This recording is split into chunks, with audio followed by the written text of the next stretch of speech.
Most Christians are trapped in a psychological prison of their own making, and they don't even realize they hold the key. Every single day you wake up intending to move forward, you want to walk in your purpose, feel the peace of God, and live out your true identity, but by 2 p.m., you are mentally exhausted. Why?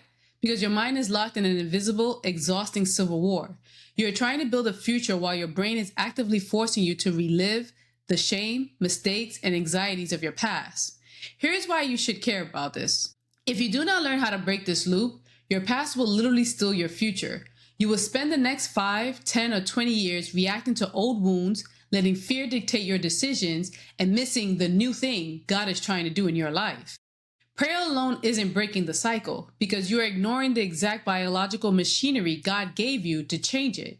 In this video, we are going to fix that. We are unpacking the exact intersection of cutting-edge neuroscience, specifically how your brain autopilot system works, and ancient biblical wisdom. By the end of this episode, you aren't just going to have hope, you're going to have a practical clinical blueprint to radically transform your mind. You're going to learn how to consciously reprogram your imagination, strip the emotional sting from your past mistakes, and transition from a state of constant anxious survival into a state of intentional spiritual dominance. Let's build a mind that looks forward. Let me explain.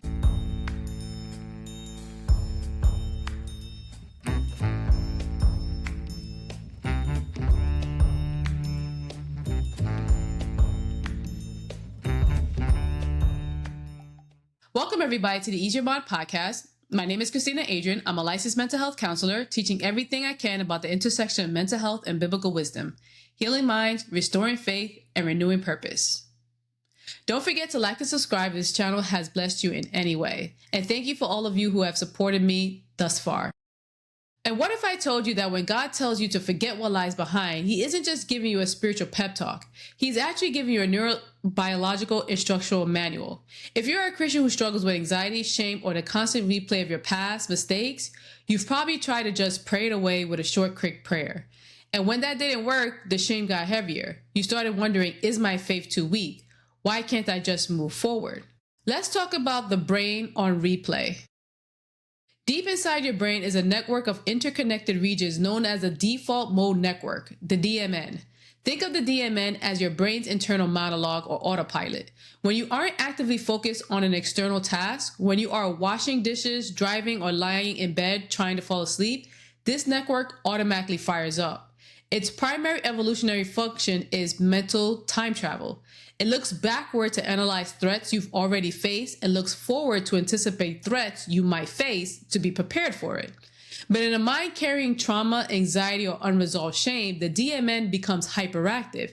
It gets stuck in a toxic self-referential feedback loop. It constantly plays the highlight reel of your worst moments, asking, why did you do that?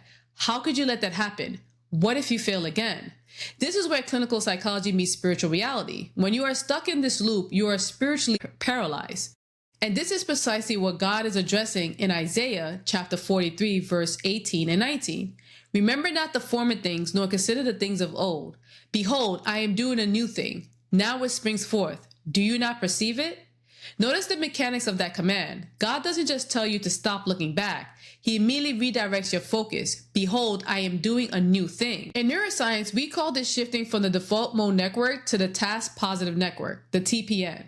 The TPN is a network that activates when you are deeply engaged in the present moment, focus on a goal, or actively observing your surroundings. When you actively train your mind to perceive what God is doing right now, you are not just making a nice spiritual choice. You are physically, neurologically silencing the brain region responsible for your anxiety and regret. You are overriding the autopilot. So how do we actually forget? How do we actually forget the emotional pain of the past? Because let's be honest, you can't just press a button in your brain and you forget everything. Now, you don't actually necessarily with this work forget everything. It's not like as if it's completely taken out of your mind, but it's forgotten in the sense that you're not going to constantly be thinking about it anymore. It's going to be harder for you to retrieve, which means that things around you are not constantly triggering it. It probably would take a lot for you to sit and maybe think about certain things or have somebody say certain things to even pull that memory out of you. So it's not that it's not there anymore, but however, we could shift our focus in our mind where it almost seems like as if we've forgotten, where it's not in our mind, especially not in the front of our mind that deeply anymore. And especially it is no longer influencing our decision making, because oftentimes those past experiences are influencing our decision making in the present, and that's how it's affecting our future. When we forget the past, it is no longer informing our present and present decisions, so therefore it's no longer affecting our future. Our future will now be affected by the present decisions that we're making. So if we're focusing on what God's given us now, that will have a greater effect on our future rather than what we are thinking about or feeling shameful about from our past.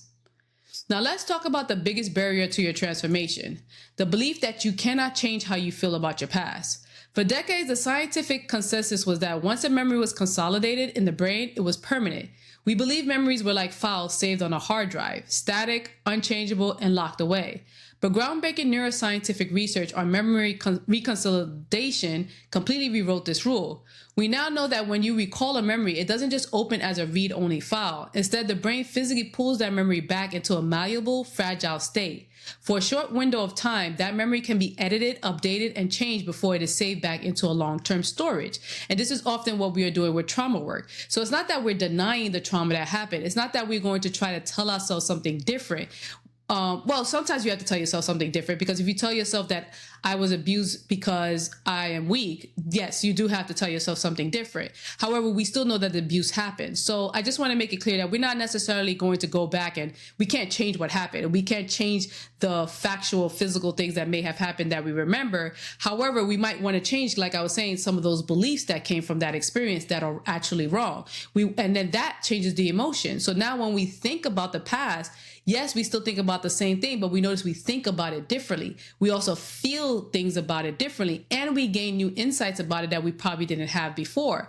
This then is this is what is then referred to as it being edited, updated, and changed and put back into your long-term storage. So now every time you think about that memory, it's going to be with the updated emotion, not with the hard emotions that you probably had in the past.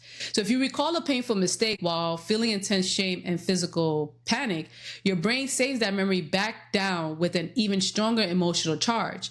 And then the loop tightens. But if you recall that same memory in a state of safety, psychological groundedness, and spiritual truth, you actually rewrite the emotional tag attached to it. The data of what happened remains, but the visceral sting of the shame is completely stripped away. And often this is what's happening in therapy. You are recalling and talking about the trauma, but we're trying to talk about it in a different way. Sometimes people like to criticize therapy, say they just want to stay focused on the past.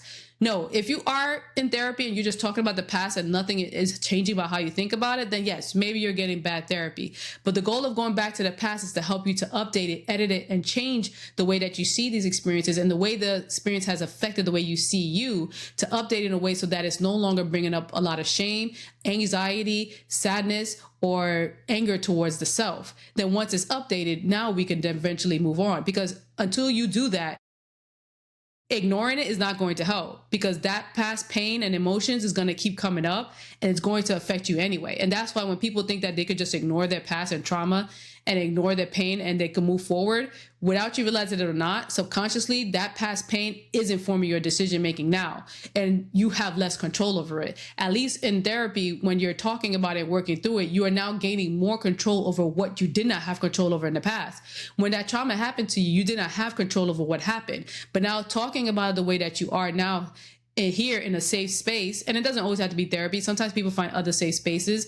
But when you talk about it now in a safe space and you're ever able to analyze it and see it in a different way, this helps change the way that you feel about it, which then now is no longer going to affect your decision making, because you've put that at rest. You need to put those things at rest in order for your mind to have peace and be able to move forward. Suppressing things is just going to make it worse.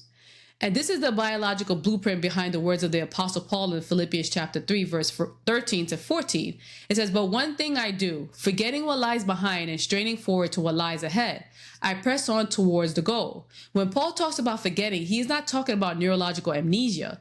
The original Greek word he uses here is, let me see if I can say that right, epilithanome, which means to no longer care for, to lose interest in, or to be utterly uninfluenced by something. So let me say that again. It means to no longer care for, to lose interest in, or to be utterly uninfluenced by something. So when he says forgetting, that's what he's meaning. He's forgetting about the past, which means he no longer cares for it. He's lost interest and he is not utterly influenced by it.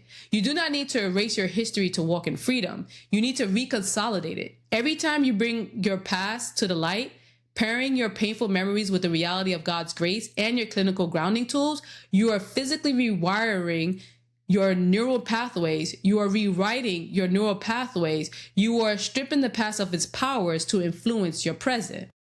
One of the things I often encourage many people to do is to journal. I love to journal, and I always encourage people to journal because it's the best way to understand what's going on with your thoughts, with your emotions, and then being able to make better decisions and behaviors that can give you better thoughts and give you better emotions and help you with your mental turmoil. I created this journal for you for free so that you can start understanding how to go and dig into your thoughts and into your emotion. In this journal, you'll be able to reflect to understand what's triggering you, what's going on in your mind, having questions to help you to really write it down and go through your self-talk and understanding the patterns that's going on in your life. And here I also provide, it has an emotions chart to help you with writing down your emotions, because not all the times it's easy to put words to our emotions. The more words you can put to it, the more you can understand your emotions and being able to write down how it's affecting your behavior and take action. So click the link below to get the journal, and I hope that it truly does help you when it comes to starting to understand what's going on in your heart, your mind, and in your soul, so that you can start seeing transformation, start renewing your mind, and living a healthier and better life.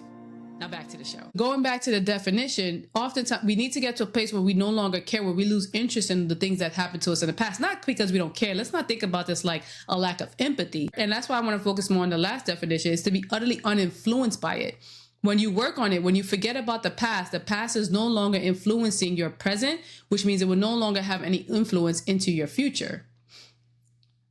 So let's look at how this works in practice. In clinical therapy, when we work with individuals carrying severe trauma or chronic anxiety, we don't just tell them to think positive. We utilize evidence-based modalities, such as one of the modalities I utilize is EMDR, eye movement desensitization and reprocessing, or cognitive processing therapy.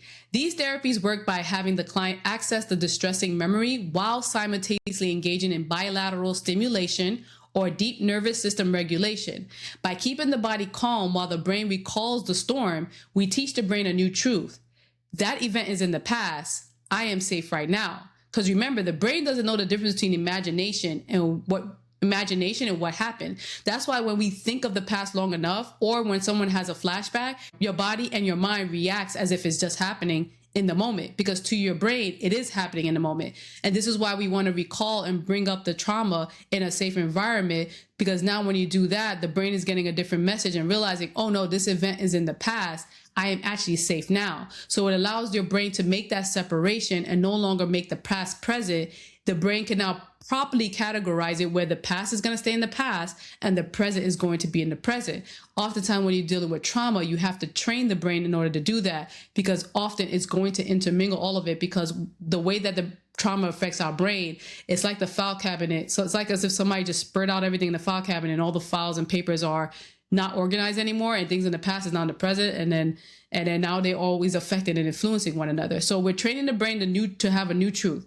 That event is in the past. I am safe right now. The result, the memory stops triggering a panic response. The brain reconsolidates the event as historical data rather than an active ongoing threat. This is the exact practical framework of 2 Corinthians chapter 5, verse 17, that reads, therefore, if anyone is in Christ, he is a new creation. The old has passed away. Behold, the new has come. Your brain's neuroplasticity is the physical mechanism of this spiritual truth. You are not designed to be a victim of your biology or your history. God designed your mind with the physical capability, the physical capacity to discard the old identity and rewire itself for the new. And of course, Paul had to do this, because imagine if Paul kept remembering that he used to persecute and kill Christians. That was his past. And if he kept on thinking about and focusing on that past, he may not have done what God told him to do, because he may have continued thinking he was not good enough to go and talk to anybody and talk to people about Christ, because he continued saying, who am I? Look what I was doing. However, because he forgot about the past, he was able to not allow that situation, who he used to be, inform who he was in the moment. And that's why he had such a better future. And he did great things that God wanted him to do, to preach the gospel to the Gentiles and bring many Gentiles to the faith. So thank God that Paul didn't let his past influence him. Thank God he didn't allow his past to hold him back. And instead, he was able to be obedient to the Father and move forward with the Father because he was able to forget about his past and move forward. Many things in the Bible is about forward motion. Not many times does God have us look back to the past, because the past does not matter anymore. What you need to do is just learn from it and then be able to move forward. God is always doing new things. He is always moving forward. He is always creating. And we should always have that same mindset as well. And when you use your imagination, because using our imagination can help us to pull us away from the past and into the future as well. There's often something that many people do called future self journaling, where we think about our future selves, imagine what it would really be like to be that person. Because when you imagine it long enough, you can start to visualize and see, okay, if I want to be that person, you get more and more details of now, who do I need to be now to get to that place? So we have to imagine our future. We should be imagining heaven. We should be imagining being with our Lord. We should imagine these things, because when we have an eternity mindset, I should say, when we imagine these things, it can help move us forward to stay focused on that goal instead of being lost in the stuff in our past. So when you use your imagination, which is simply your brain stimulator, to visualize worst case scenarios, you're wiring yourself for anxiety. But when you actively use your imagination to visualize yourself walking in peace, executing your purpose, and living out your true identity, you're building the physical neural architecture to make that your reality. Because what we think is what we will become. What we think about the most will affect how we think, feel, do, and our decision making. So what we think and what we imagine is actually extremely important. And we should not forsake it. We think our imagination sometimes is just for play, but no, our imagination plays a very big role in how we will live this life. God gave us an imagination for a reason. And if we learn how to use and steward our imagination well, this can help inform our lives and bring us to the places that God wants us to go, so that we can perceive and see the new thing in our mind, see it in our mind, and then it becomes our reality when we pursue it. Everything that people have created started with a thought first. Every business that was created started with people having an idea and a thought first. Then that thought became reality with the work that they put into what they had in their mind. But it has to start with an imagination first. It has to start with a thought. So every time we want to create something, sometimes we have a hard time creating or doing something because we can't see it. People have a hard time saving for their future because they can't see that big house. They can't imagine themselves having something like that. And if you can't imagine yourself living in a better place or having a better life or whatever it is that you're trying to pursue, if it's hard to imagine, it will be hard for you to do the work to then pursue it, because to you it's not realistic, it's not achievable, and it's not believable. And everything starts also with belief. Once you imagine it enough, you can start to believe it. And once you start to believe it, you can start to work towards it, and then you are able to then achieve it. So we have to learn how to stop looking behind and start looking forward. You cannot drive a car forward if your eyes are glued to the rearview mirror. Instead, you will crash. So if you're ready to stop crashing and start moving, I want you to commit to 3 steps today. Number 1, interrupt the autopilot. The next time your mind starts replaying the old mistake, label it. Say, that is just my autopilot network. I am choosing to shift to the present. Shift your thoughts. Number 2, rewrite the memory. Bring those painful thoughts into a space of safety. Pair them with God's absolute grace and clinical grounding techniques until the emotional sting begins to fade. Reading scriptures can help you definitely with being in that safe space, reading scriptures, praying to God, and he can help ground you, and he can help you rewrite your history and see things in a different way that you may not have seen it before.